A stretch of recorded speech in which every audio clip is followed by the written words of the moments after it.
Gaming NBS episode 118, revisiting urban adventures.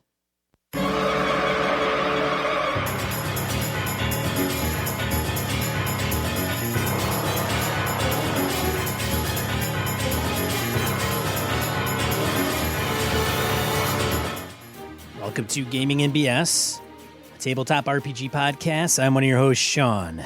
And I'm Brett. Welcome to the show. Welcome back to our regular listeners. And if you're new, glad to have you aboard, sir or madam. Yes. Sean, how you doing, man? I am doing peachy keen, man. How are you doing? Not too bad. Christmas is coming. Are you does Christmas go crazy at your place, or does it not go crazy at your place? It doesn't go too crazy. We end up going to in-laws' house typically, and they go nuts. Lots of crap underneath the tree.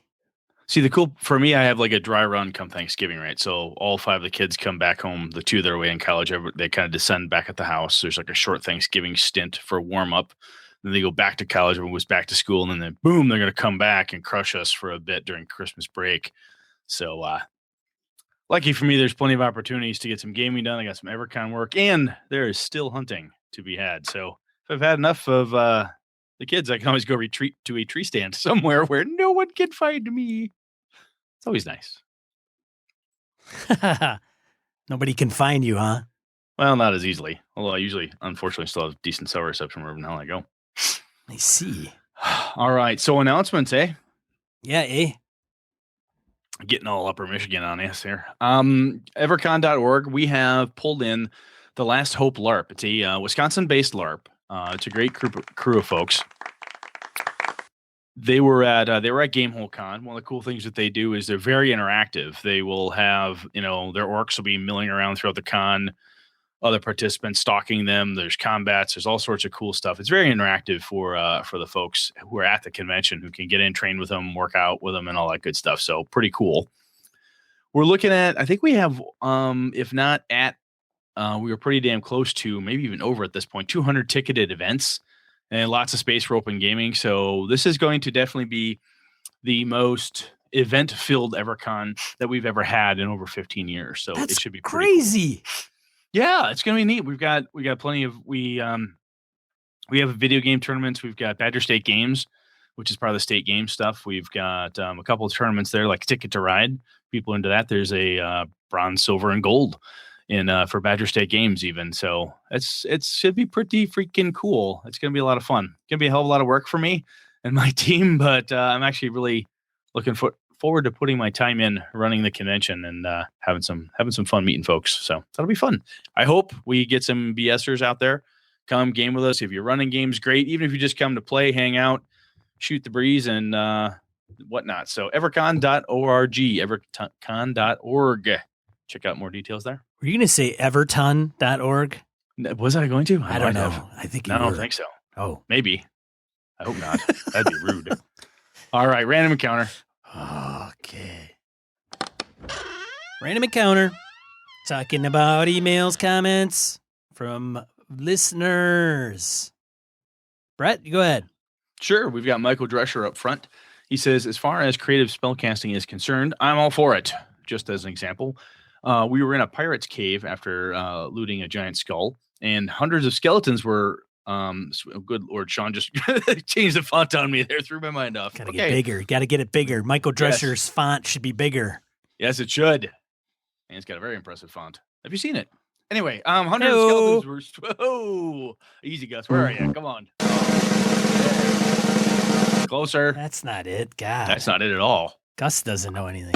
Soundboard guy. I should fire him. It's like our first episode. Totally. All right. From the top, Michael Drescher. As far as creative spellcasting is concerned, I'm all for it. Just as an example, we were in a pirate's cave after looting a giant skull. Hundreds of skeletons were sweeping the prey. My character threw both of his 2 bags of gold into the air and then cast Thunderwave. Effectively shotgun blasted all the skeletons in the cave. It was epic.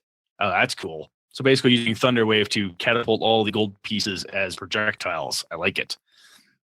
Also, your episode on urban adventures had me thinking about how they're great for one-on-one sessions or smaller groups. That said, my brother moved to Indiana for a year and is too busy to make it to the sessions virtually. So I was curious, outside of urban environments, what other settings would you recommend for one-on-one group? Dungeon World or 13th Age comes to mind, but I'd love to hear your guys' thoughts. Perhaps one-on-one could even be a topic. Let's keep up on the show.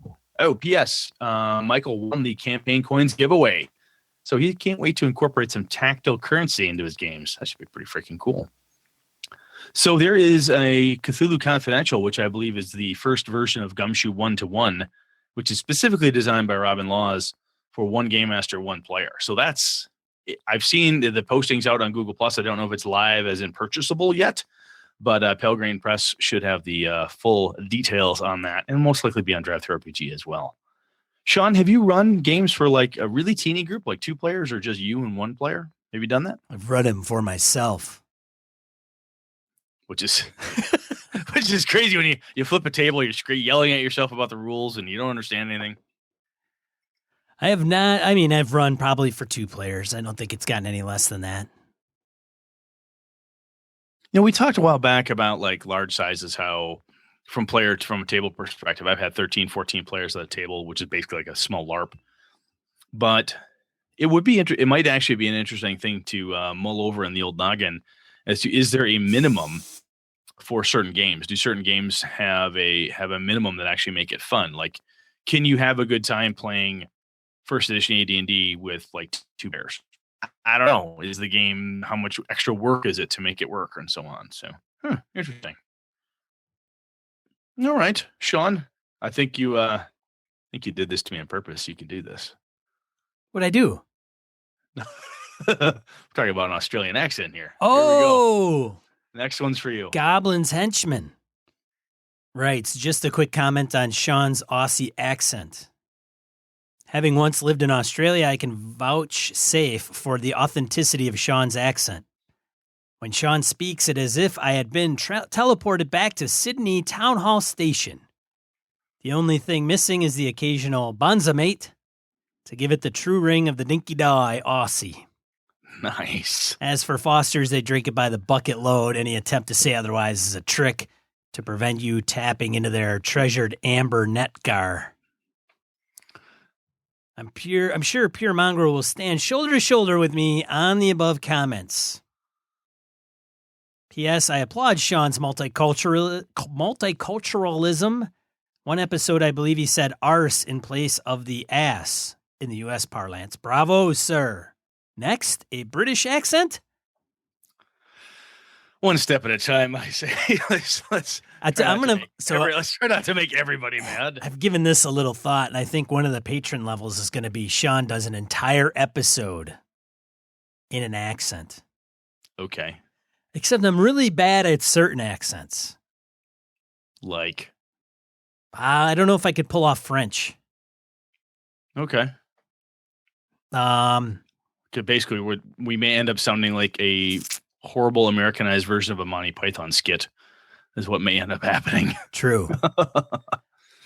Maybe I'll have different, like really short increments where I do one in French, one in German, one in Russian, one in Australian. That's like at the $50,000 an episode level, right? Just so we set it out there. Scottish. It's to practice my role-playing chops, Brett. That makes sense. I could see that. Shall we go on? I suppose, but there's another vote for yes. And I know those guys over at Misdirected Mark, man. No, I think it's not a bad idea. That's definitely a Patreon level. I'm going to need some monetary compensation so I can get another bottle of whiskey so I can suffer through that episode, I think so. I go right through everything. Random encounter, doll roll, all of it, all together. Nice. I will do it all at once. The whole episode. Coming to you straight on the main topic. Oh, God. The thing is my accents, it's not a single one, Brett.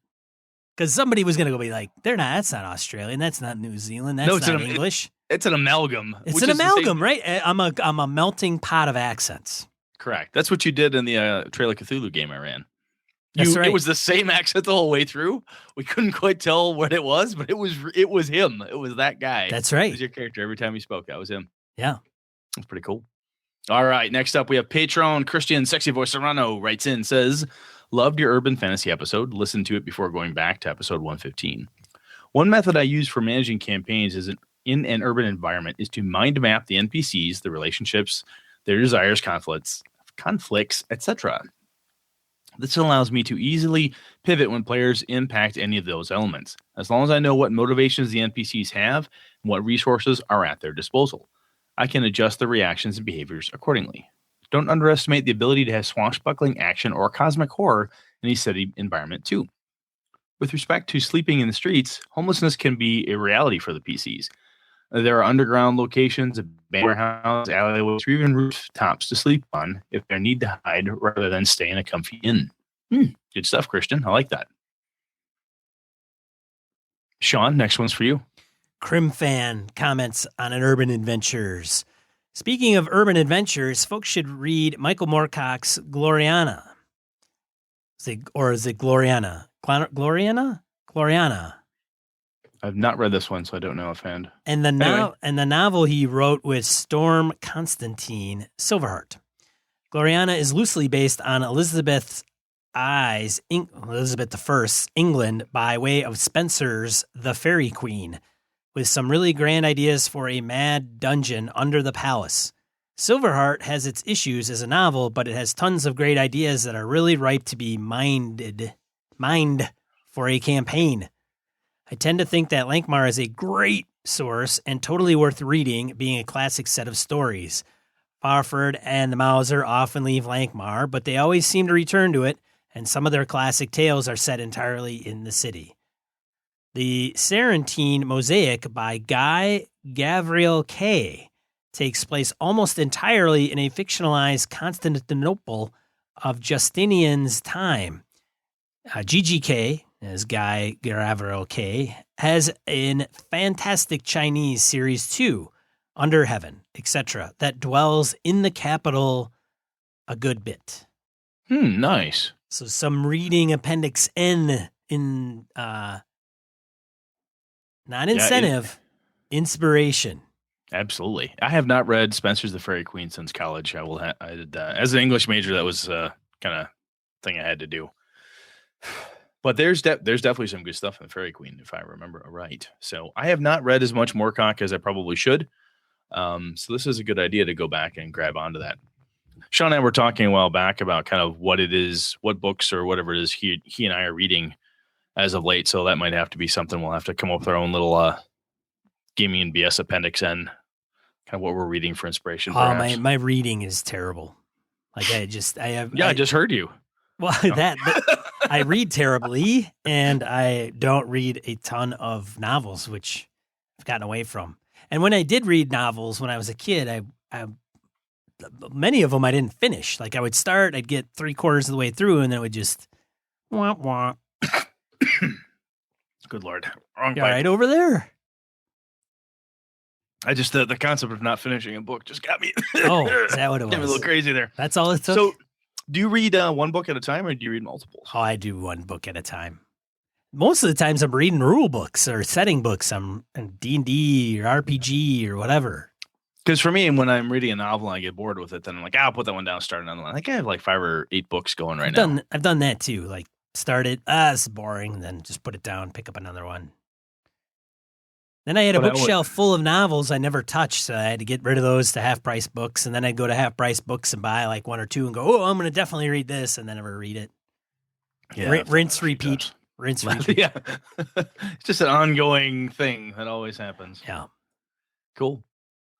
All right, shall we? Yeah. Let's do it.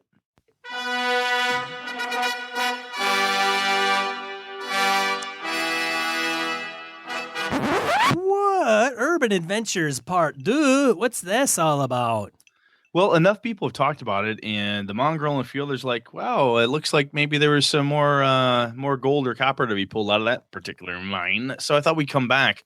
If nothing else, we've listed through some of the listener feedback here on the show, last couple episodes, things like Christian Serrano just mentioned, mind mapping and so forth. I thought maybe we could talk through perhaps some of those types of tips or tricks and or tools that I or Sean perhaps have used or think might be a good tool to use going forward. So You ready, Sean? Oh, man. I have never been more ready in my entire Awesome. life, Brett. That's good. That's good. So there's a phrase that kind of came up in my head thinking about, the sandbox versus linear versus blah, blah, blah. A city, especially a large urban sprawl, is basically a closed sandbox where a lot of times in a sandbox, adventurers are allowed to go. Perhaps the borders tend to be a little fuzzier. When you think a city or any major urban sprawl plex of some sort, fantasy, sci-fi, whatever, it kind of tells people, hey, the game takes place in Los Angeles. The game takes place in futuristic Tokyo or Avalon or Greyhawk City or wherever. When you set it there, it immediately draws kind of some boundaries. Now, granted, as we just heard above from Crimfan, Fafhrd and the Mauser leave Lunkmar periodically, but they do tend to come back. And some of the more classical rogue time stories take place directly in the city. Having said that, but anyway, when did it do? I kind of think of it as a closed sandbox or a sandbox with very high walls. If we want to use that kind of an analogy, you can do essentially whatever you want within a city. You could try to have a linear adventure and so on. But being that it has so much space and all that stuff, it pretty much lends itself very well to players saying, hey, I want to go see what's in the slums. I want to go see what's over in the ritzy part of town. I want to go check out the underground train station or whatever. It gives players plenty of stuff to go find, as Robin Laws would say, kind of mill around through the sand to find the plastic dinosaur they like the most. So it's definitely has, in my opinion, more of a sandbox feel than a linear. Would you agree, Sean, or what do you think? No, I think that's that's accurate. And I think we even minorly touched on that in the original episode of Urban Adventures. When was that? 115? I don't even know what episode it was. Yeah, I think it was 116. 116. So we did mention how it was more sandboxy and how that can create some challenges for the game master running that type of game. Well, I think then to really handle the challenge then is what kind of tools do you use? One of my favorites recently, I picked up Vornheim, which is a supplement by Zach Smith around Lamentations of the Flame Princess. It's a really cool way. It's a totally different layout, the way that book is laid out. At first, I looked through and went, what the fuck? It read really odd to me. It wasn't in the traditional RPG format. But then I kind of kicked the creative part of my brain back in, started reading. It's really cool. It's very, very well built. There's a lot of really good random charts and different types of encounters and ways you can map cities out and map confusing, funky streets by using something as simple as writing the numbers 1, 2, 3, 4, and 5 and just connecting them on a sheet of paper and then having that be the map flow. You can find Vornheim on DriveThru RPG. Pretty much anything we mentioned here, I think, is on DriveThru. At least some of it is. Yeah, and throw us a bone. Go to Gaming and BS, I think /DriveThru or DriveThru RPG, and that'll attach the affiliate link, and we get a little kickback. Yeah, I'll jump kind of down to my die roll real quick here, but I just went to DriveThru RPG earlier this week, and I kind of typed in like urban adventures or urban something just in the overall search. And there's a host of stuff that comes up, random charts, the random, not so randoms, adventure ideas and story plots and hooks and so on. It is a well documented, well plumbed source. There's plenty of good stuff out there. And because it's at DriveThru, it's actually pretty cheap. Sean, have you ever read Vornheim or anything like that? No, I was thinking about getting Red and Pleasant Land, and then maybe Vornheim would be one, and then maybe the Blue Medusa. I don't know, but it's kind of on my cusp. It's kind of one of those things where I don't know if I would buy it like right now and hope that somebody gets it for me for Christmas or something like that. But got it. You know what I'm saying? Like I just don't know if I would run it. I know it's good. I've heard it's good. I've heard good things about it. There's no question about it. And that's what intrigues me. But I haven't bought a ton of stuff recently. I think I went on a buying spree, and then I kind of. So the quick answer is no. Okay. But I could go on for the long answer if you'd like. That's okay. Jeez, man. I think am the cool terrible. The cool part about Vornheim is it has in my opinion, it had enough of inspiration and, hey, here's how you can do this thing yourself. As I described, I mean, literally, they talk about writing the number 1 and connected off of one of the lines of the number 1, you write number 2, connected off of that, you write a 3, and that's your mazy, weird street type of layouts where the alleys kind of intertwine and bend and twist in odd directions. Those types of things it's rife within the whole Vornheim setting, so it's really, really cool. That's a really good. I mean, it's so simple and ridiculously practical that it's just like, wow, I don't have to create this super goofy maps with streets and little buildings, or at least carve out areas that are like, here's this area or that area. You could do it just on a piece of paper, numbering, and then the street, put the street in later or as you're going. And one of the things I picked up back in the day was the first edition AD&D Lankhmar setup, and they had the maps. That was the first map I had where the actual map of the city of Lankhmar has these squares that are just cut out of it.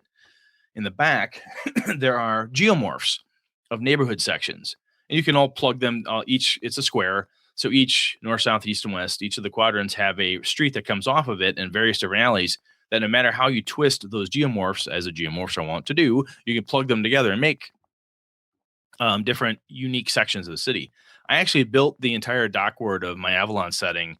I have a map that I laid out. I printed a shit ton of them, and then I just cut and pasted them together on a large piece of white paper so that the players could have an actual map. It was this weird, funky, mazy street thing. They just went through and labeled, oh, you're on this street, write the street name. It's, Alabaster Way, or you're on the Street of the Gods or whatever. And then when they would go somewhere, put a number 1, and that's, Talbot's Fine Candle Shop or wherever they happen to stop. So if you Google it, City Geomorphs, Lankhmar Geomorphs, they're out there. You can find them. I know guys like Dyson, the mapping god, has geomorphs, and a number of other folks out there. I would strongly suggest looking for that type of thing if you want to have little blown up section maps of a city. That can be really cool, very evocative. Dyson logos. Thank you. Yeah, if you do Dyson, you might come up with a vacuum cleaner. Good point. But Dyson logos is something to look at and follow if you're on Google+. I think they're actually on Facebook as well. Probably. Yeah. Probably. The other one, I am a Forgotten Realms fan. I like when I run the Realms, I like first edition, maybe second edition Realms.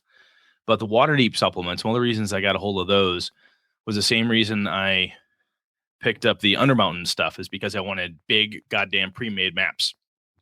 So I'll take some of the sections of the city of Waterdeep or any major city map like that. That's kind of a top-down look, and cut and paste, if you will. I'll photocopy it, cut it around, change it, tweak a little bit, and then use that. So sometimes, especially in a fantasy setting, if you're not using like in New York or a very modern city, it can be a little daunting to say, how the hell am I going to map this out? Because unlike say, hey, you're at the town of Ravensford, and from Ravensford you're going to the tomb of the Eternal Lich King. All right, so Ravensford doesn't have to be crazily mapped out because you're not going to spend a ton of time there. It can be very kind of simple. When you're talking a big urban scape, a lot of times people want a map of the city, and it can be daunting to put together this massive thing. The other thing that I have seen other folks do, and I have yet to do myself, is go out to I think the Smithsonian or New York Public Library. There are huge swaths of public maps of old cities or anything like that. You could even take modern day Tokyo, Madison, Wisconsin, Chicago, take the map itself and draw inspiration from it. Something that's a street level grid, and just tear it apart and map and use that as the basis for a map for a city. You could easily do that.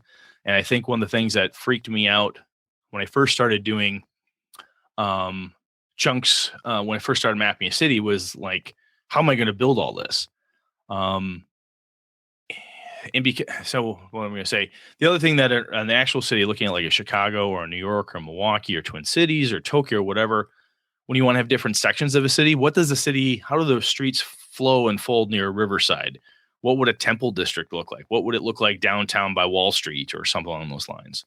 So that I have also found useful. I've seen other people do it. I have not dove into that hard, but Sean, I'm talking a lot here. What do you think? So the geomorphs for the different class sections of the city, did they have different geomorphs for the different classes section of the city? No? Yes? Slums, you mean like upper class? Like a ritzy slum? Yeah.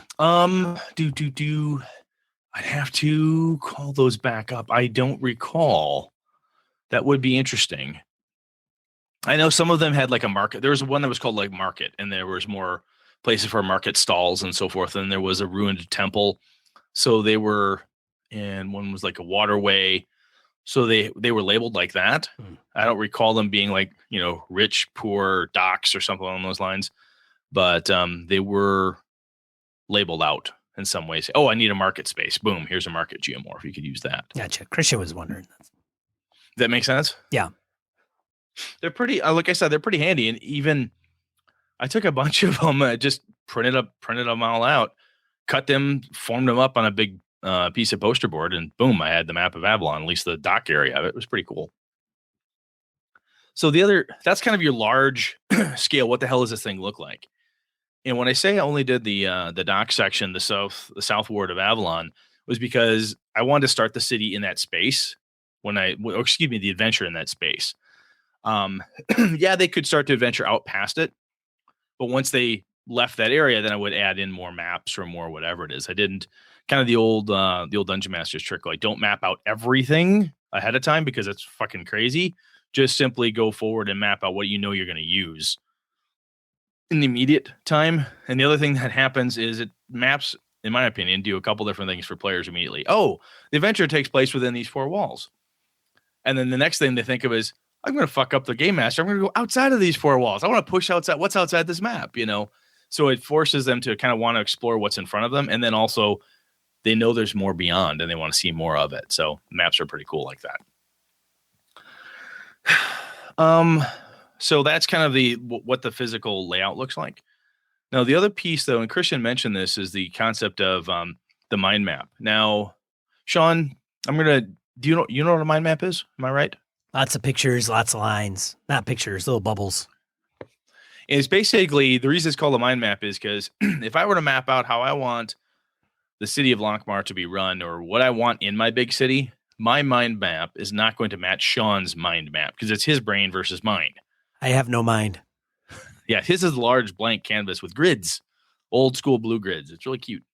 I don't know if cute would have been the right word, but okay. Cute would have been the right word. Okay, we'll go with that. Sean, have you ever used a mind map for anything, like for work or anything along those lines? No. I tell you, dude, for a sandbox game session, I used one for my Murder City campaign because I just knew what I wanted to kind of have happen, but had no real decent way to make notes or anything. And my buddies Lenny and Alpha had been using mind maps. I'm like, fuck it, I'll grab some free software and start dicking around with it. It was a lot of fun where you could go, hey, here's the thing that I want to happen and what's connected to it. Well, there's this group and there's this other group. And then this group has other bubbles connected to it. So it's a free flowing how your brain, you write down notes and so forth as you want type of a flow chart almost, and how everything can kind of feed into each other, what's all connected and what the different lines are. You can do it freehand or use software tools and so on. There are a lot. I've found, I'm a Mac user, so I know in the app store, there's plenty of free ones out there. They're pretty handy. The other piece, and Angela Murray mentioned this in the last episode as feedback to the original one, the cons pyramid is in Knights Black Agents. Ken Hite built this. Is basically how you start with it. It's a pyramid scheme of a conspiracy. Who's at the top? It's Lord, Ultimate Bad Guy Sir. And Lord Ultimate Bad Guy Sir has these other shadow organizations and whatever. So you just kind of work your way through that component of it. I know that Pelgreen's website used to have, you could download a cos pyramid as a handout or a tool for free for game masters and stuff. It might be worth taking a look at, even if you're not interested in the Knights Black Agents game itself. I think the cons pyramid is actually really freaking cool because if you want to have an investigative game in a city, it's a really good way to map all that stuff out. And it doesn't even have to be conspiracy. It could be simple as in charge. It's Magistrate of Avalon. There's 13 of them. What's underneath them? The guilds. What's underneath the guilds? This group. It helps you to build a hierarchy, if nothing else, of the challenges, trials, and tribulations that the players may run into whenever they do something in the city. Does that make sense, Sean? It does. We were starting to set up a Knights Black Agents game on your side, did you use the Cos Pyramid, or were you? I was looking at it. I hadn't gone into it it's a good tool. It works really well. The only thing for me is that I would rather have it flow a little bit. So if I were to present something to the players, maybe it's a human trafficking at like a lower level, street thug stuff, drugs, whatever it is, money on the streets kind of level, whatever avenue the players would pursue, I would just rather kind of keep in mind when I get there what to kind of put into place rather than map it out too much. So you could basically, what you're doing is using the Cos Pyramid post fact, right? It's almost like a post event notes. So after the first session or two, well, we did human trafficking. They begin to beat up those guys. They introduced a vampire or a slave to the vampires after that. So you can almost retrofit into a cons pyramid, right? You can retrofit almost anything you want into more organization. Sometimes I've done that where you set up the intro. You're like, I don't know where the fuck the players are going to go. Right. Throw out a bunch of baited hooks, whichever one they grab onto, you retrofit back into. I still think the mind mapping exercise and using that conspiracy pyramid from NBA can be retro done, and I think it would still have a lot of value. Yeah, and I think my approach isn't necessarily maybe the best way, because when you have that and you solidify it shouldn't change, right? I mean, organized crime, if you're mapping out organized crime, it's not going to necessarily change based on what the players are doing, because that's kind of the hierarchy of what you're dealing with. So it's just me and my approach to prep or lack thereof. Well, the thing, though, is that it's malleable. I mean, it doesn't necessarily have to change per se, but it's not like you have to show the players like, hey, look, I had this really cool thing where the cops were involved, but I decided they weren't and I crossed it out. So yeah, even if you're retrofitting it, it's not bad. There's nothing wrong with that. Just a different style. I mean, it's lesser. It's a lesser of styles. No, I'm kidding. Yeah. That's harsh. I mentioned it with Vornheim. Waterdeep had this, and the first place I really the concept of random encounters and so forth. One of the coolest things that Chicago by Night, the original Vampire the Masquerade book, had in the back of Chicago by Night, excuse me, had a series of city encounters. Everything from like, hey, this is you encountering other vampires, you encountering other supernatural things. And there was like weird shit that could happen. And I mentioned this a number of episodes back when we talked random encounters. I believe we did. I think I've told the story. One of the pieces in this random thing was like someone gives a player character a rose for no apparent reason. It's just these vague little weird things that can happen. And one of them was somebody spills water on a player. And I did that to a girl I was dating at the time. Kat was playing with us, and her character, I had someone spill liquid on her character like 6-7 different times that evening. And she was convinced there was something horrible happening. It was just a bad day, right? But those type of random weirdness things can occur. And random charts for cities are a ton of fun. And I found that the best place for me to get inspiration for those is look at when I go downtown to Madison, if I go to the mall or I go out to any store, and it sounds corny as hell, but you people watch and just see the weird shit that's going on around you. That whole thing is a random encounter. It's a crazy city-born thing. Think about that time you were drunk in college, stumbling back to your dorm room or your apartment, and you came upon, this thing happening. That's a thing that happened in a city, in an urban setting that you could easily pick up, transplant, and put anywhere else. Instead of it being, two bums arguing over whatever, it could be two elves who are drunk, or a nobleman who's puking in the corner instead of a cop, or whatever it happens to be. So when I see stuff like that, I jokingly tell my wife, I'm like, I can't shut my gamer brain off. I'll see something, go, that's going in the game, because that's fucking weird. Driving down the road and you see somebody in a giraffe costume driving their car. It's around Halloween time, but it's still wonky that someone's driving a car in a giraffe costume. So take the kid in the giraffe costume instead of driving a car, put them downtown Chicago walking out of a bar. it's a random encounter that could disturb the PCs, could have them go, what the fuck is a giraffe costume? What's this going on? I thought we're chasing vampires. What's this about? It's a red hair or just a weirdness thing. But the other component is that you watch your crime drama movies, any of those things where somebody happens to see something, then when you start investigating and so forth, it all kind of builds together. Does that make sense, Sean? I think I kind of went off the rails a little bit. Yeah, it makes perfect sense.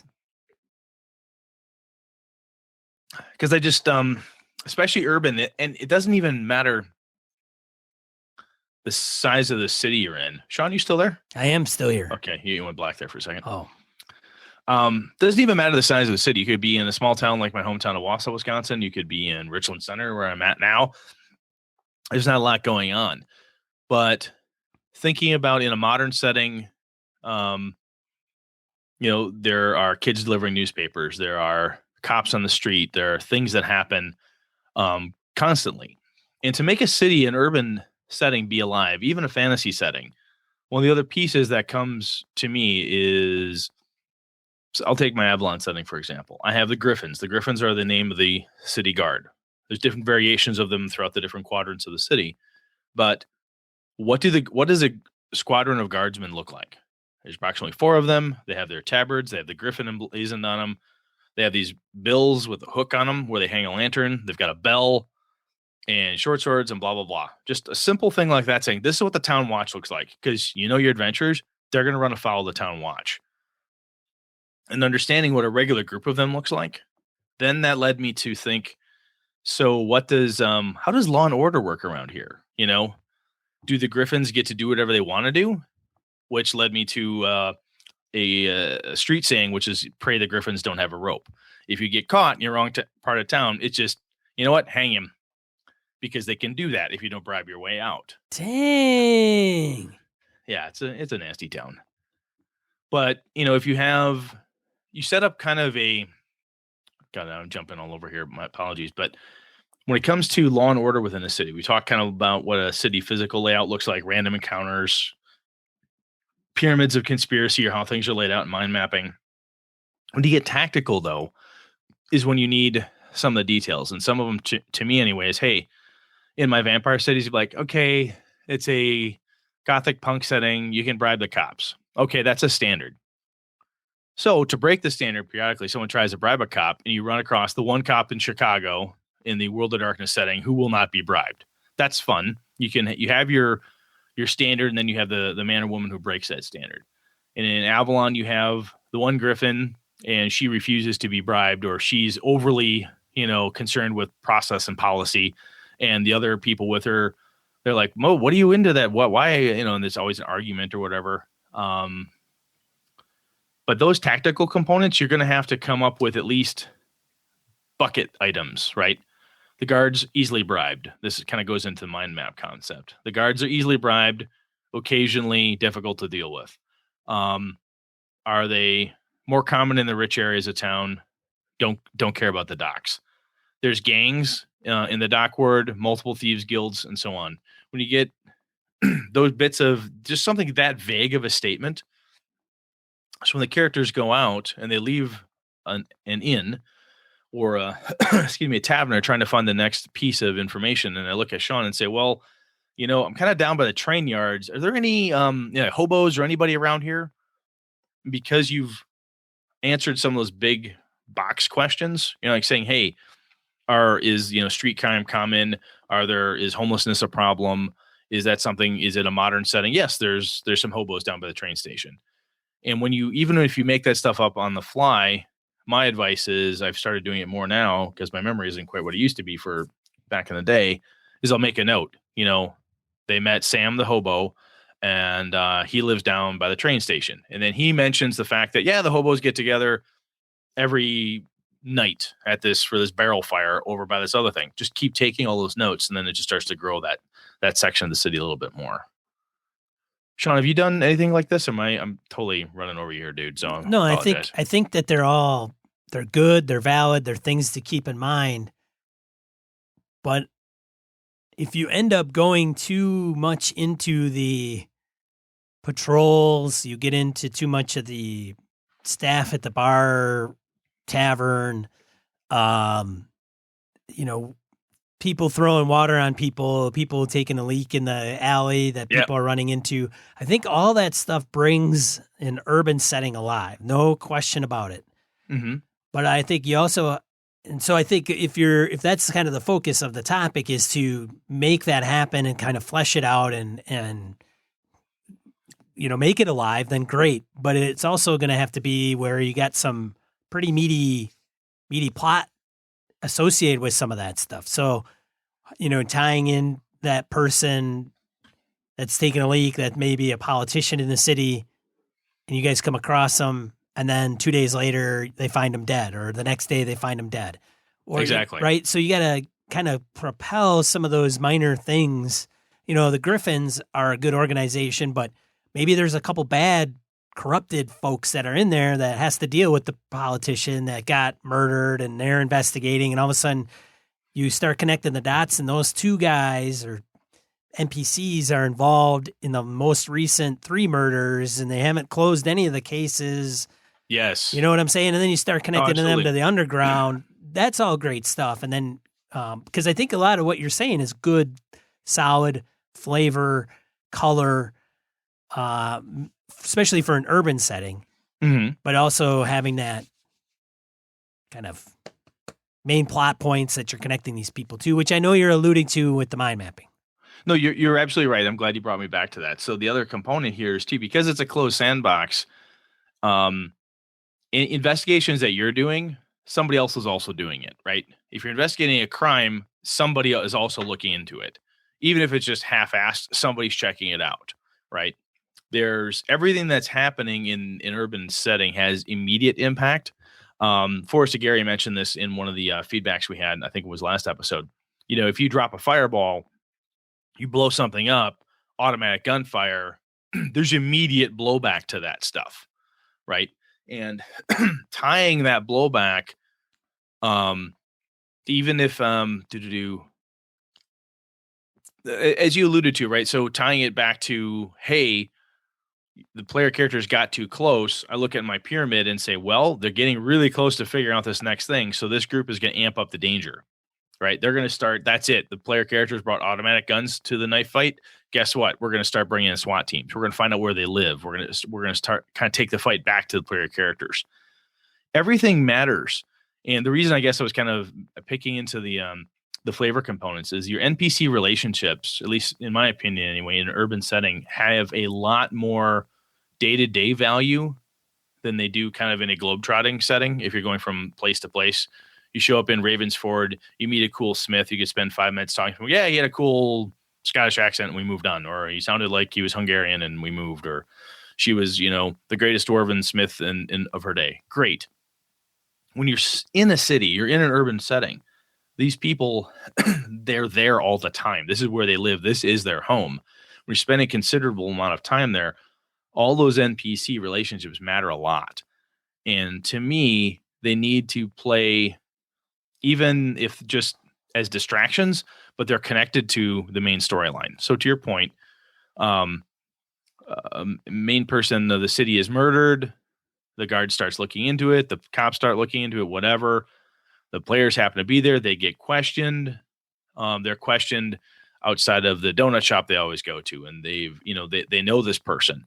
So all those bits of flavor and so forth have, to me, more impact sometimes. You don't want to go too crazy deep into everybody has a little bit of something. I mean, not every NPC, you don't have to know everything about them. But there's a lot more. If you treat an NPC poorly today, the ramifications are greater than they are when you pissed off a flight attendant in New York, but now you're in LA. So the lady in New York or the guy in New York is mad at you, but that's okay because the guy you met in LA doesn't care. That doesn't happen when you stay in that place. Yeah, you know yeah. No, it carries over. Absolutely. Well, and one thing, Christian points out is you're putting them into place, some of them, like you said, and kind of sprinkled here and there as references and resources for the player characters to reach out and use to get that info or to probe. The one thing I find interesting whenever there's always, when I'm GMing and you put some of those NPCs out there for whatever reason, the players seem to latch onto the wrong one for the wrong reason. That's like true. they'll be like, hey, you know what? I think George at the bar probably knows all about this. Let's go like interrogate him. And then they interrogate a bartender that has absolutely no relevance to what they're actually pursuing. Now, as a game master, you could do the railroad piece of this, the railroad piece of it where, you know, how you're like, hey, we're going to get the characters to encounter number 2. Whether they go left or right, whichever way they're going to go is number 2. And you can do that with non-player characters where, well, you know what? It's really, you know, Sally, the whatever, the blacksmith or whatever that has this info, and that's where they should be going. But they're going to George, the tavern owner. Okay, I'm just going to move that info. Yeah, you can do it that way, but I sometimes wonder what the hell. Like, I think at times you have to really, hey, player characters, here, you know, George is a retired Griffin patrol person and knows, you know, he's got stuff on his walls from being in patrol or whatever. One of the things I tell my players to do in those type of environments, I either directly or I strongly encourage them, is like, who's keeping notes of somebody tracking all the cool people you're meeting and learning about? Because I have my notes, but I'm not going to constantly tell you, remember, you met 5 people last week and it was Sally, George, you know, Thomas and Mary and whomever else. And this is what they do for a living. As it's a lot of information that comes across. So as players, they need to pay attention to that stuff. And it's not, again, because it is an urban setting, if it's in a single neighborhood, and the blacksmith is like, well, I don't really know about that, but you know who might know? It would be old Thomas. He's that sage who lives down the street. Oh shit, I met old Thomas. Fuck, I can't believe it didn't do that. So you can have the NPC, again, the relationship, they're talking to the wrong person. You as the game master can have that wrong person point them towards the right person because of the relationship they built. Sure. This Sally, the blacksmith, she's like, no idea, fucking clue. Piss off, you know, that, or she might send you in a completely wrong direction. And that could, again, to me, is part of the fun of that type of setting, because everything is so, you pissed off that NPC, you're in the same neighborhood, you're going to see these people all the time live here, or they live here. Yeah. The, what did I have here? So basically what this is getting to, and I've said this to other folks before who have asked me about it, is that to me, an urban location is more alive than a dungeon location. Dungeons, if you want them right, in my opinion, they still need to be, you know, things happen in dungeons. But very few things are completely static in an urban setting. So someone's murdered, it's investigated, the case is closed, and they move on. There may be a grieving widow, there may be a grieving husband or child, or somebody's upset about something. But generally speaking, it's done. The world moved. They're done with that thing. So there is an often in I guess it's a strike while the iron is hot perspective that the players need to get into, is that if they're going to go, they need to move, right? If you're going to start investigating and digging into something that's happening in the city, you don't have a lot of time to just fuck about, because it moves quick. You know, it's fast times in a big city, right? So stuff's moving and happening, and the latest murder today means nothing about, because there was a fire 2 days afterwards. Everyone was more worried about the fact that half the city almost burned down or something. Then suddenly no one gives a shit that the blacksmith was murdered. You know, was that a cover up? To Sean, to your point, does it all tie together? That the cops got sick of the players harassing people, and the guards went and lit a fire to distract the entire town or this neighborhood so that no one would talk about the dead blacksmith anymore. That type of shit happens. And that might well be some of that conspiracy stuff the players can dig into. Or they also make great red herrings if and when you're going to use those. But I think your urban location is very, very alive, and shit happens fast. At least I prefer it to happen quickly. Something happens, word of mouth spreads. Even in a fantasy type of setting, in one little neighborhood, it doesn't take long for the couple street urchins to tell a few bakers, who tell a few candlestick makers, who tell the rope maker, and then next thing everybody fucking knows. Yeah, the city lives on without the players. Characters, Yes, absolutely. as a wise Christian Serrano might say. Absolutely does. Yeah, shit doesn't stop in Murder Town. So the other piece, and I mentioned this to my stress, is that I tend to look at my big NPCs, even if it's a mind map perspective, even if it's just a concept that says, hey, there's a big boss of the crime syndicate. I don't know if it's a man, woman, child at this point. I've got no idea. Could be an alien, could be a Cthulhuid creature. No idea. I just know there's a big thing. I know there's someone in charge of this. There's a group that's in charge of this other thing. I have those concepts out. I encourage the players to tell me who they know. You know, like, I want to go find Brett. I lived in this city my whole life. I gotta know somebody down the street where I could stay who's safe. I don't know. Tell me who it is. Tell me somebody who's safe, Sean. And Sean tells me, oh, it's this thing. Great. It's a perfect opportunity to source the table. And which I think is a lot of fun, because if you allow your players to help you fill in those fleshy details of it, right? So it's not just me coming up with how the Candlemakers Guild operates, so on and so forth. Ask the players how that stuff works if you don't have it built out. When they help you make it, they will help you remember it, right? When your notes fail you and your memory fails you, and the players all helped you source that, the table helped you figure out who Sally the blacksmith was, that she was the best damn dwarven blacksmith that ever lived. They came up with that. You didn't. That sticks. That shit sticks a lot more than me telling them that this Griffin guard can't be bribed. That's boring, right? In a way, it's just more data that I threw at them. If they come with the data back to you, I think it has more meaning and has more staying power. At least that's been my experience. So I think that covers most of what I wanted to talk about. The other piece, I mentioned starting small, big leaders.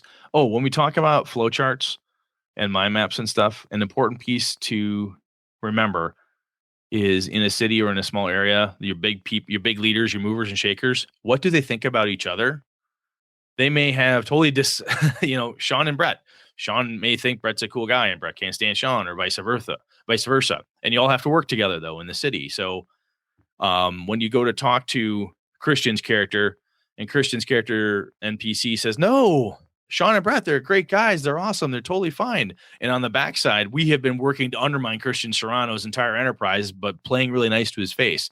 Those are little bitty notes, like him, but see him as a threat, like her, but unsure of whether she likes me back, type of thing. That type of those notes and pieces that you can put into play when the players interact with a component of it, then again, the urban setting is alive. It keeps spinning. Everything keeps moving, and how people are going to react when you go and smack somebody. You know what the other big bad guys are going to do. Does that make sense? Yeah, I think so. Okay, you're staring at me like I'm crazy. No, I just stare at you like you're crazy because that's the way I view you, Brett. I think I'm at peace with that. That's cool. You got anything else, man? I mean, you've run city campaigns or been through city campaigns and places like this. Am I missing stuff? I mean, there's random charts, there's mapping, cool shit like that. Is there anything else that you can think of? Well, I mean, no, not. I mean, we've hashed away at it pretty well. I think there's always different approaches and different methods of what you can do and how you can do it. Michael Drescher's talking about having a city as like a player character. You kind of start out at a certain level and then get more deeper into it. There's all kinds of different ways you can keep track of stuff. Different. What's your favorite city you've ever been in? Oh, adventuring. Oh, I don't know which one Jimmy used for Shadowrun. I can't remember what city it was called. But, even Shadowrun, very mission oriented. You get some contacts. The face man usually has contacts that they can ping. You lean on. That's another thing too. You can have a player character be the focus of those connections because that's what they do. That's who they are. Yeah. So maybe that's kind of their deal. So when you talk about going back just a few minutes, going back to whether the player characters can remember it all, and you trying to instill like who's keeping track of this, you get the one person who's keeping track of it, and then the next week they're the one that's not there. You're like, sweet, awesome. They're the one that keeps all the good notes. But if you have one person who's the player character, who's like the face man, you can throw them bones all day long. Absolutely. Because that's kind of their spiel, their shtick, right? That's what they built. That's very cool. So in Shadowrun, there was one city, I can't remember, but the city, because Shadowrun's very mission oriented, and there's a Mr. or Mrs. Johnson that's hiring you to do specific things. Yep. Some of that can be, if you remove the city and you removed the environment, the mission is what it is, regardless, whether you're going into a kind of a castle situation or maybe you're going into a stronghold in the city in the bad part of town where the gangs hang out because you got to go in and, I don't know, tap their network from a hardwired perspective. Whatever that is. I hear you. You can. So I think many times the cities that I work in from a role-playing game perspective may not be as urban and fleshed out where, hey, this whole game is going to take place in Tullus. This whole game is going to take part in Sharn. And then that becomes like this big, huge campaign with all these different connections and all these non-player characters. And it just becomes this, I'm living in Chicago, Dresden Files, whatever city that you can make up in Dresden Files, and it becomes a live, living, breathing thing. Or even if it's like Vampire or Night's Black Agents, where Night's Black Agents, you're usually typically traveling quite a lot of different cities. Yeah, that's a Jason Bourne hop through Europe type of perspective. Right. I'll tell you, I liked when I ran Vampire, Chicago was my favorite place. I still use Chicago for my Bad Magic game because I have a big gamer love affair with that city because of the sheer volume of fun I had running the Chicago by Night for my Vampire games. For a fantasy setting, I've not read the Avalon setting, but I believe I would totally love Sharn. And my Avalon setting, of course, because I built that myself. I really like it. And I have some of the cities within the Greyhawk setting, Greyhawk City itself, and I do like Waterdeep in the Forgotten Realms. I still like that one. And Lockmar. Lockmar is still one of my all-time favorite places. But all right, man, I think we beat this one pretty hard. People are probably sick of us talking about it, so move on. Good stuff. Die roll. 2 to 4 miscellaneous points of gaming geekery and inspiration to bring to you. Brett's got a couple. I didn't provide any. We got like 1, 2, 3. We got like 6 from listeners. Go ahead, Brett. Yeah. So I've got a link out there to Drive-Thru RPG, the Rocker Boys, and Vending Machines, our friends over at Misdirected Mark. Their take on lasers and feelings. I think Sean and I take a little bit of pride in the fact that when they were first talking about Cyberpunk and stuff and the Rocker Boys and Vending Machines, we kind of egged them on a little bit there. So I feel a little bit of pride in the fact that name stuck because I think we helped to kind of hang that name up there. Anyway, it was really cool. The other one, I do have a link out there just to it's a simple link that I put together. It goes right to Urban Encounters. It's if you go to Drive-Thru RPG and you type in Urban Encounters in the search, it gives you a plethora of different links to different things through here. Random Urban Encounters. Let's see, Book of Lairs, 10 Urban Encounters, Urban Dressing, another Random Encounters bundle, all sorts of stuff that's out there that can be used. The not so random 101 not so random encounters for an urban Pathfinder setting. So there's tons of cool stuff out there and available. So even if you aren't sure how to start building random charts or how to start with some of this stuff, get out there, grab some of those pieces of it, and it'll kickstart your brain. I think so. And you had nothing, Sean. Jeez. I don't know what to say. Hey man, our listeners picked up the slack for both of us here. That's true. Shane Freeman gave us, I've got a link to there's a lifeboat, abandoned lifeboat at World's End. A neat little history piece out there. Take a look at that. Chris Shore pointed out a Traveler customizable card game. Not a collectible, but customizable. It's on Kickstarter. So I have a link to that in the show notes. Ezrael Arocha had a link to, speaking of urban encounter type of stuff, items in a noble's bedchamber. That's another link to a specific product on Drive-Thru RPG, which I actually think is free. And there's a Gizmodo article on the Discovering Chainmail, the kind of where things started with Gygax and Arneson and so forth, which to me, that history stuff is always pretty cool. Sounds like mainstream media on the internet's finally understanding what has happened 30, 40 years ago. That's why this stuff is interesting to me. I see this, I'm like, wow, you guys finally figured that shit out. I've known that since I was 8 or whatever, So it's neat to see it. Thanks for some good publicity after 20 years. Yeah, exactly. After the Satanic Panic and everything, now we're cool again. Okay, cool. You go, your turn. Mark Tasaka, patron of the show, designed a random Kobold generator for the in color and super deluxe edition versions of Kobolds Ate My Baby. Oh, nice. Oh, yeah. When we mentioned, hey, let us know if you're creating something. We want to make sure other people are aware that you're creating something. We love creators. So we put that out there. Very cool. Hope you are finding good success with that, Mark. I don't know if I have... He's got it designed. I don't know if he gave me a link to the actual thing. Oh, yeah, he did. oldschooladventures.org/kobolds. But yeah, link will be in the show notes there. Yeah, it's skipped over weird and format notes. So, yes, we'll have a link in the show notes for oldschooladventures/kobolds. And then Christian during the show had mentioned Lucid Chart for mind mapping. Oh, very cool. Thank you, Christian. So, that's good stuff. I think you sign up with your email, and I think it's relatively free. If you want a good mind mapping, web-based tool to use, mapping out your awesome urban adventures and maybe not so urban. You never know. It's good stuff. Just plotting things out. I think it's a lot of fun. Even just putting out story ideas and concepts that you might want to do. They're fun. I started using them more and more for my games. That's right.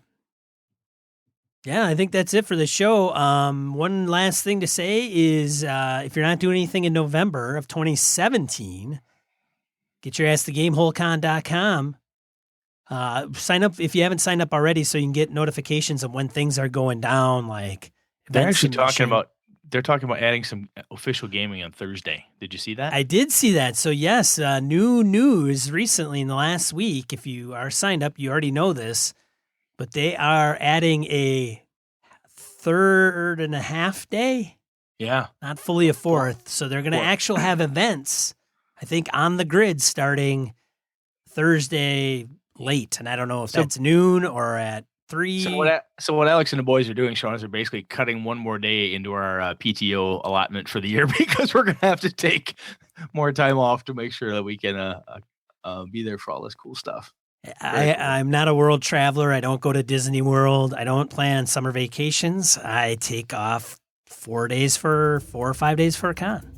Hey. Actually, 3 days you can take off because that'll usually... You don't have to take off Saturday and Sunday usually. Take off the Monday, take off the Friday or Thursday, and you're good. Yeah, absolutely. Cool. Yeah, but go to GameholeCon.com. We appreciate them. I'm meeting with Alex this week to just, have lunch with the guy, so... See what else is new. I think, is True Dungeon coming back again? I believe it is. I believe that's what I saw. So I think that was a pretty big hit. Yeah.